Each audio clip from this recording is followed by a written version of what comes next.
ఒకానొక వేసవి కాలంలో ఒక తమిళ పండితుడు రమణ మహర్షి గారి దగ్గరికి ఆశ్రమానికి విజిట్ చేస్తారు. అక్కడ ఆయనకి ఎలాంటి వినయం లేకపోయినా వినయాన్ని నటిస్తూ ఇంగ్లీష్లో మాట్లాడడానికి భగవాన్ గారితో ప్రయత్నం చేస్తారు. ఆ పండితుడు భగవాన్ గారిని ఈ విధంగా ప్రశ్న వేశారు.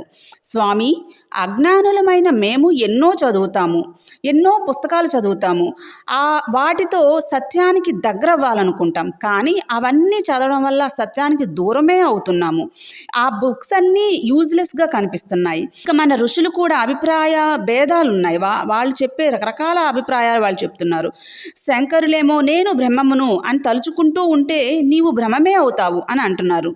ఇక మధ్వాచార్యులు ఆత్మ ఎప్పుడు పరమాత్మకు భిన్నమే అని అంటారు. ఇక మీరేమో నేనెవరో తెలుసుకో, జ్ఞానం లభిస్తుంది అని అంటున్నారు. ఇంకా ఎందరో ఎన్నో చెప్పారు. ఇది చాలా గందరగోళంగా లేదా? మీలో ఎవరు చెప్పేది సత్యం అని ఆ పండితుడు భగవాన్ గారిని అడుగుతారు. భగవాన్ గారు వెంటనే సమాధానం ఆయనకి చెప్పరు.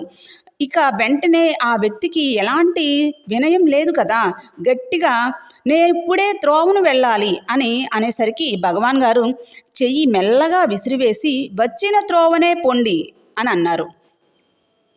మనం దీని నుంచి ఏం కన్క్లూడ్ చేయొచ్చు అని అంటే, యాక్చువల్గా ఆ వ్యక్తికి ఫస్ట్ పాయింట్, ఒక వ్యక్తికి మనం నేర్చుకోవాలి అని ఒక వ్యక్తి దగ్గరికి వెళ్ళినప్పుడు, ఒక గురువు దగ్గరికి వెళ్ళినప్పుడు వినయం అనేది ఇంపార్టెంట్.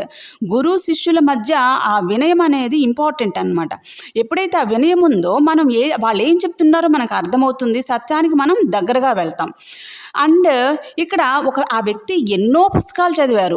ఇక్కడ ఒక చోట ఒక గురువు గారి దగ్గర తృప్తి లేక ఇంకో గురువు గారిని ఫాలో అవుతున్నారు, అండ్ ఇంకొకరిని ఫాలో అవుతున్నారు. అలా అందరినీ ఈయన తెలుసుకుంటున్నారు, కానీ అది ఎక్కడ తృప్తి లేదు ఆయనకి. సో అట్లాంటి వ్యక్తికి ఎంత చెప్పినా, ఎంత సత్యంలో ఆయన ఉన్నప్పటికీ ఆ సత్యాన్ని అర్థం చేసుకోలేరు, ఆ సత్యానికి ఎప్పుడు దూరంగానే ఉంటారనమాట.